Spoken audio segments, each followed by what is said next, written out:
Menteri BUMN Erick Thohir resmi mengumumkan pembentukan subholding perusahaan listrik negara. Pembentukan subholding ini merupakan buntut dari krisis batubara PLN beberapa waktu lalu. Erick Thohir menyatakan, transformasi di tubuh PLN mutlak dilakukan agar melahirkan inovasi dan optimalisasi dalam meningkatkan kinerja, termasuk diantaranya menjual listrik ke negara lain. Pembentukan subholding tersebut merupakan bentuk transformasi yang seluruh transisi ditargetkan rampung pada 2025. Dengan subholding PLN, menurut Erick, pemerintah meliberalisasi kelistrikan nasional. Namun justru untuk memastikan pasokan atau suplai kelistrikan di dalam negeri aman.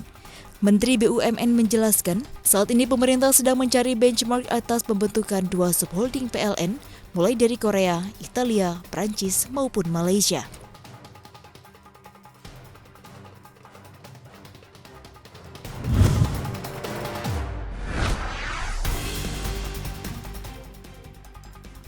Heru Hidayat terdakwa kasus korupsi PT Asabri yang merugikan negara 39,5 triliun rupiah divonis bebas dari hukuman mati dan diminta membayar uang pengganti 12,6 triliun rupiah. Pemberian vonis nihil itu tidak menjadikan Heru bebas dari segala jeratan hukum. Sebab Heru sudah dijatuhi vonis maksimal seumur hidup untuk kasus Jiwasraya. Atas putusan majelis hakim tersebut, Jaksa Agung Muda Tindak Pidana Khusus telah memerintahkan penuntut umum untuk segera melakukan upaya banding lantaran putusan majelis hakim dinilai tidak berpihak dan mengingkari rasa keadilan masyarakat dengan kerugian negara yang begitu besar. Kerugian ini berasal dari asuransi Jiwasraya 16,7 triliun rupiah dan kerugian Asabri 22,78 triliun rupiah yang seharusnya bisa dimanfaatkan bagi kepentingan masyarakat.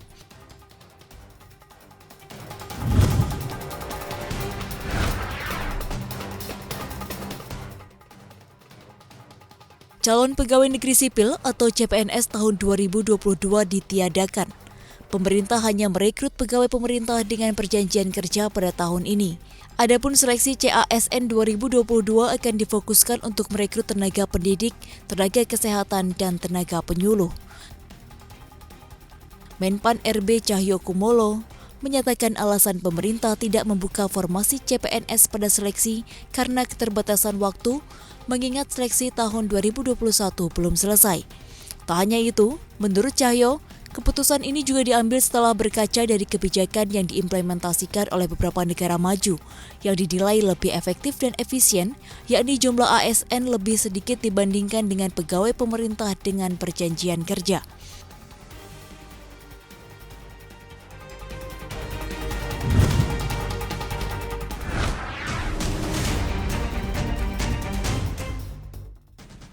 Mulai 19 Januari 2022, pemerintah menetapkan harga minyak goreng satu harga yakni Rp14.000 per liter untuk seluruh lapisan masyarakat.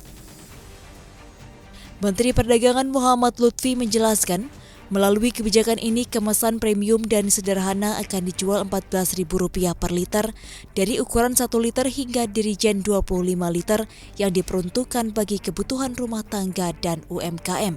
Lutfi menegaskan, produsen atau perusahaan yang menjual dengan harga lebih tinggi dari ketentuan tersebut bakal terkena sanksi hingga pencabutan usaha.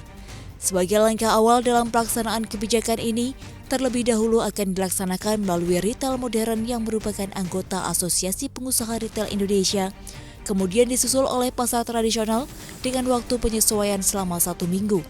Pemerintah menyediakan 1,5 miliar liter untuk 6 bulan ke depan dengan anggaran negara 7,6 triliun rupiah dari Badan Pengelola Dana Perkebunan Kelapa Sawit.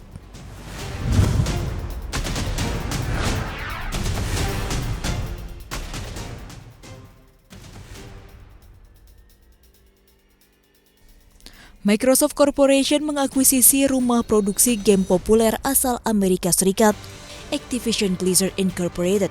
Nilai akuisisinya terbilang jumbo, mencapai 68,7 miliar dolar AS atau setara 982,4 triliun rupiah. Melalui kesepakatan ini, Microsoft berhasil menyatukan dua produsen video game terbesar untuk menciptakan perusahaan game terbesar ketiga di dunia. Nantinya Activision dapat membantu Microsoft memperluas penawarannya untuk konsol game Xbox dan mendorongnya ke pasar yang lebih besar seperti game seluler dan metaverse. Selain Activision, Microsoft diketahui telah melakukan beberapa akuisisi baru-baru ini untuk meningkatkan daftar studio gamenya. Pada 2020, perusahaan itu setuju untuk mengakuisisi ZeniMax Media Incorporated dengan nilai transaksi 7,5 miliar dolar Amerika. Kemudian Microsoft juga menghabiskan 2,5 miliar dolar Amerika pada 2014 untuk membeli Mojang, pembuat Minecraft, game pembangunan dunia maya populer yang dipandang sebagai jalan menuju ambisi metaverse masa depan perusahaan.